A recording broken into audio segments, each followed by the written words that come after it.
famille, les activités, est-ce que tout le monde va bien? Est-ce que vous avez regardé mes deux précédentes vidéos? Si oui, j'espère que vous avez réussi à atteindre un état mental stable, un état mental solide. Bon, là, vous en êtes qu'à 20%. Si vous avez réussi, si vous avez réussi à avoir une confiance totale en vous, si vous avez réussi à énumérer vos qualités et vos défauts, alors bravo à vous. Maintenant, la deuxième question que je m'en vais poser à ceux qui ont suivi mes précédentes vidéos, c'est est-ce que vous avez réussi à faire le tri entre vos amis, votre famille, votre entourage en tout? Est-ce que vous avez réussi à faire un tri, à trier, à voir qui est bon, qui est mauvais parmi votre entourage? Est-ce que vous avez réussi à fixer des limites entre vous et eux? Est-ce que vous avez réussi à fixer des limites qui vont vous permettre de pouvoir évoluer? Parce que votre entourage constitue le frein majeur dans votre évolution. Maintenant, d'autres freins qui vous empêchent d'évoluer, nous allons en parler dans l'étape numéro 2, qui concerne la réinitialisation ou la mise à jour. Bon, ça va parler de réinitialisation pour ceux qui ont un état mental à plat. Pour mise à jour, ce sera pour ceux qui sont arrivés à un certain niveau. Donc, ce sera selon le niveau d'évolution de chacun. Maintenant, dans cette étape, nous allons parler des actes, des comportements que nous adoptons, que nous commettons et qui empêchent notre évolution, qui constituent le blocage dans notre vie, qui constituent notre frein à nous-mêmes. Je vous rappelle, nous sommes l'unique responsable de notre avenir, de notre vie. Si vous êtes pauvre, vous êtes responsable de cela. Si vous voulez devenir indépendant financièrement, c'est le moment. C'est le moment. Ne restez pas figé sur votre entourage et les gens qui en ont déjà, qui sont nés pour venir voir le miel. Vous êtes condamné à vous battre contre les abeilles. Vous êtes condamné à combattre les abeilles pour pouvoir trouver le miel. Donc, c'est le moment de vous battre. C'est vraiment le moment de vous battre. Ne vous acharnez pas sur votre sort.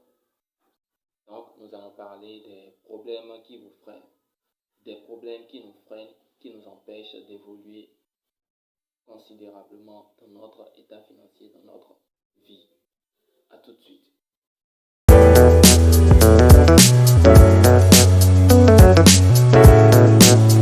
Ce que vous vous posez sûrement, c'est quels sont ces gens, quels pourraient être ces freins qui nous empêchent d'évoluer dans notre vie. C'est des choses que nous connaissons déjà. D'après la Bible, c'est les 7 péchés capitaux. D'après le Coran, pareil, je pourrais dire, mais vous dites que c'est farfelu. Les 7 péchés capitaux.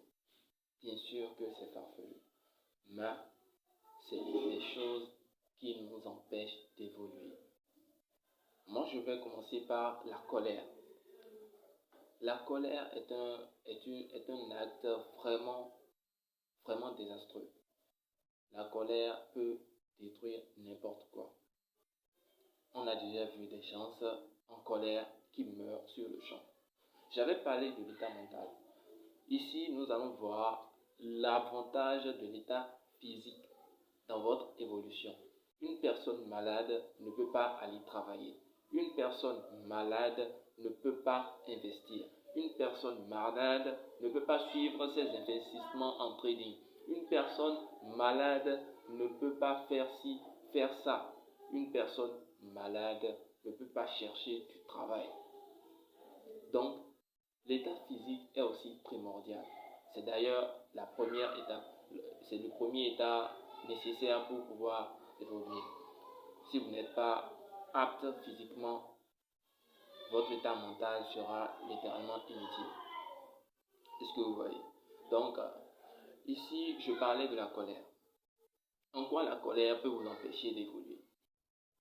Je suppose par exemple que vous avez une altercation avec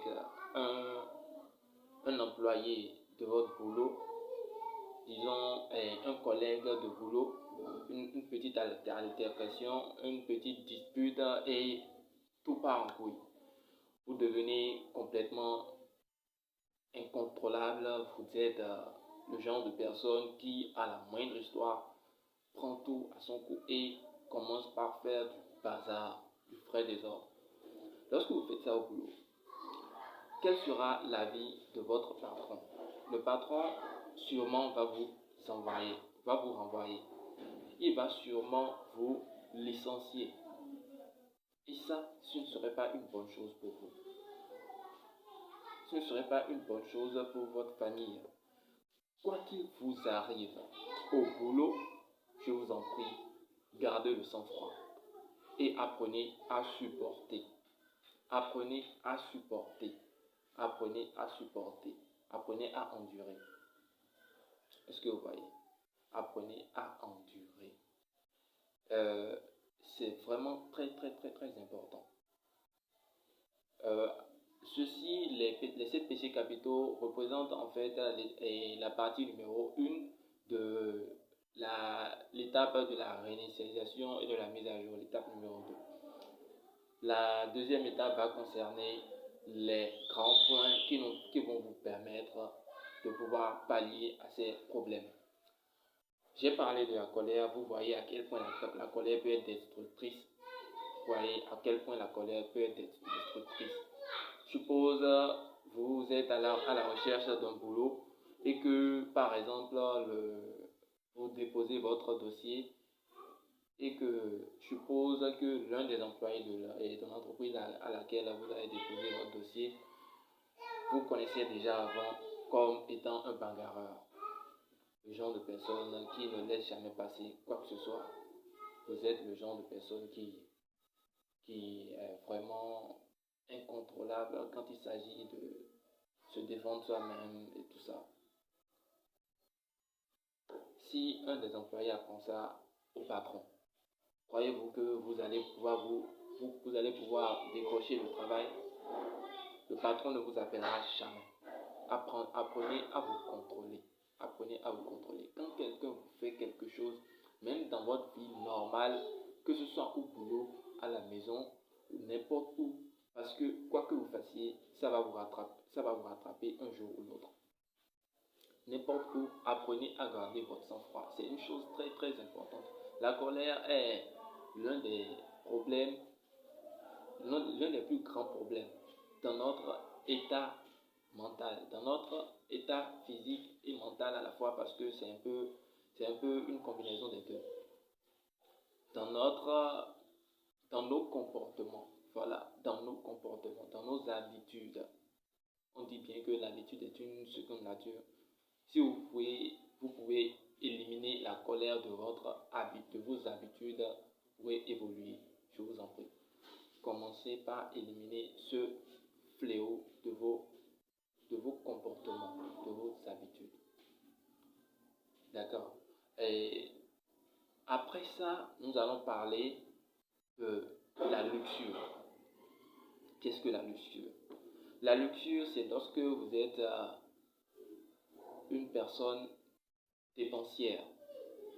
Le genre de personne, dès qu'il trouve une miette de fric, il s'en va la dépenser en moins d'une journée.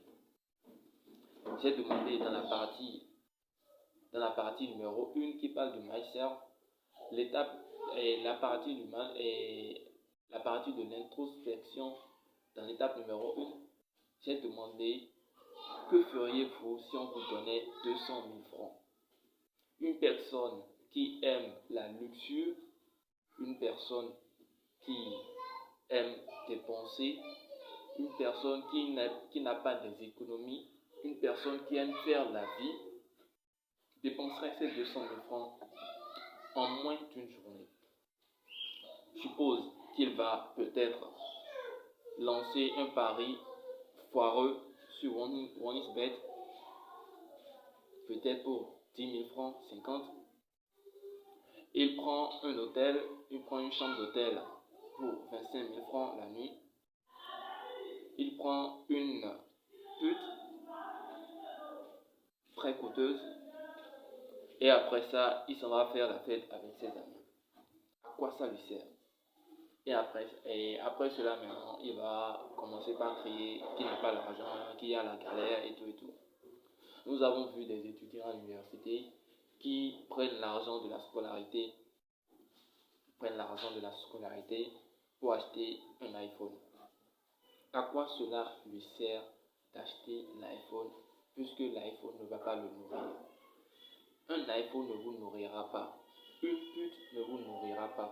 Les jeux ne vous nourriront pas. Rien de tout ça ne va vous nourrir, à part votre façon de penser. Si vous avez une bonne manière de penser, vous pouvez gérer votre vie sans l'aide de personne. Vous êtes une personne qui dépense à la moindre miette de fric, il s'en va faire la fête. Oui, vous allez fêter. Est-ce que cet ami-là sera là lorsque vous aurez des problèmes? Cet ami qui vous a suivi pour aller dépenser votre argent, est-ce qu'il sera là pour vous aider dans vos problèmes? Est-ce qu'il sera là? Commencez par penser à ça. C'est pourquoi j'ai dit le mindset. Commencez à penser à vous-même. C'est une chose très très importante. Commencez à penser à vous-même. Ne cherchez pas à penser à ce que vous allez faire à votre ami et qui va les rendre heureux, du genre qui va vous mettre sur un piédestal devant à leurs yeux. Ça, c'est vous foutre le doigt dans l'œil. C'est vraiment désastreux ce genre d'habitude. C'est vraiment désastreux. Vous n'aurez jamais d'économie. Vous n'aurez jamais un franc sur vous-même. Jamais. Vous allez dépenser votre argent. Oui, c'est bien sûr votre argent, mais pour vos amis. Vous n'allez jamais rien dépenser pour vous-même intérieurement. Est-ce que vous pouvez investir si vous faites de la luxure? Vous passez votre temps dans les casinos, vous n'évoluerez jamais. Vous passez votre temps à faire des paris au ludo, bon, vous n'allez jamais évoluer. Vous jouez aux cartes every time, sachant bien sûr que vous allez tout le temps perdre, vous n'allez jamais évoluer. C'est ce genre de personne, après avoir dépensé tout son argent, il commence à avoir des guerriers. C'est lui qui demande à gauche, à droite, s'il vous plaît, donnez-moi à manger et tout et tout. Alors que l'argent qu'il avait, il avait pris ça, il l'a dépensé d'une façon désordonnée. On ne dépense pas l'argent de cette façon. On ne dépense pas l'argent de cette façon. Commencez à y penser. Commencez à y penser. La belle vie, ça viendra après que vous aurez un état financier stable. La belle vie, ça viendra après tout ça. Si vous ne commencez pas par... désolé, la vidéo s'est coupée. Je disais, la belle vie, ça viendra après que vous aurez réussi à vous établir un état financier stable. Ne cherchez pas à devancer le destin. Ne cherchez pas à courir beaucoup trop vite. Ça ne servira à rien, absolument à rien. Vous prenez l'argent, donc je suppose qu'on vous donne, on vous confie 400 000 francs pour la scolarité et c'est un iPhone que vous en allez acheter. Un iPhone. Est-ce que l'iPhone vous nourrira? Est-ce que ça va vous nourrir? Juste pour donner bonne impression auprès de vos amis, vous achetez un iPhone ou bien vous faites une bêtise monumentale. À quoi ça vous sert? Donc, arrêtez d'être luxurieux. Arrêtez d'être ce genre de personne qui ne pense qu'aux autres, qui ne pense qu'à la vie des autres à propos de lui-même. Commencez à avoir un avis assez fixe sur vous-même. Commencez à penser à vous-même. Commencez à évoluer dans l'état d'esprit du fait que même. Et par la grâce de Dieu, vous allez évoluer. Par la grâce de Dieu, vous allez évoluer. Maintenant, nous allons parler de l'orgueil. L'orgueil. Nous allons terminer avec ce péché. Pour cette fois-ci, la prochaine fois, nous allons terminer les autres. L'orgueil, c'est une chose vraiment, si on a ce genre de comportement, je vous assure, vous serez bloqué. Vous n'allez mettre le compte que sur la vie, le destin et tout et tout. Lorsque vous êtes orgueilleux, vous êtes une personne qui est incapable. Vous savez très bien que je ne connais pas telle chose. J'ai besoin d'aide, j'ai besoin de telle chose. Et puisque la personne chez qui vous allez trouver cette personne, cette aide est plus jeune que vous ne voulez pas aller lui demander. À quoi cela vous sert? Je parle en même temps à ceux qui vont au bac. Lorsque vous êtes orgueilleux, si votre premier de la classe est une personne largement plus jeune que vous et que vous ne voulez pas aller lui demander de l'aide, vous fourrez le doigt dans l'œil. Vous n'allez pas évoluer. Il va avoir son bac et vous laissez encore là. Et finalement, vous allez lui demander de l'aide. Et là, ce sera littéralement inutile, quoi. Inutile d'être orgueilleux, c'est vraiment inutile. Ça provoque des regrets infinis. C'est littéralement inutile. Juste pour demander quoi que ce soit. On s'en fout de l'âge de la personne chez qui vous demandez de l'aide. Qu'il soit jeune, largement plus jeune que vous, on s'en fout. On s'en fout. On s'en fout complètement. L'essentiel, c'est ce que cela va vous apporter à vous-même. Ce que cela va augmenter en vous. Ce que cela va changer en vous. Est-ce que vous voyez? Donc arrêtez d'être orgueilleux. Arrêtez d'être orgueilleux. Si vous voulez vraiment évoluer dans votre vie, changez de façon de penser. Quoi que cette personne soit, quel que soit son âge, tant qu'il pourra vous apporter un plus, n'y pensez pas. Demandez-lui sans réfléchir. Demandez-lui sans réfléchir. La plupart des formateurs aujourd'hui sont très jeunes. Les formateurs en trading, en dropshipping et tout, ils sont littéralement très jeunes. Vous voyez les juniors Natabou par exemple maintenant, il n'a presque pas encore 20 ans. Il y a les Ryan Kianou. Ryan Kianou n'a même pas encore 19 ans. Et si toi qui as 23 ans, tu te dis que je veux débuter en dropshipping, je ne veux pas aller demander, je ne veux pas me rabaisser au point de demander à Ryan Kiano, lui il a quel âge, il est né quand et tout, tu ne vas jamais évoluer. Lui, il s'y connaît. Qu'est-ce que toi tu faisais lorsqu'il faisait son truc? Maintenant, lui, il a mis tout son temps pour voir et réussir cela. Maintenant, il donne des formations. Si tu as de l'argent, tu peux y aller. Tant que ça t'apporte un plus. Si ça te permet d'évoluer, demande-lui. Ça, il n'y a pas de honte à ça. Il n'y a absolument aucune honte à ça. Bon, on va en rester là aujourd'hui. Je vais vous laisser et réfléchir à tout ce qu'on s'est dit cette fois-ci. Et bonne journée à vous. Merci beaucoup.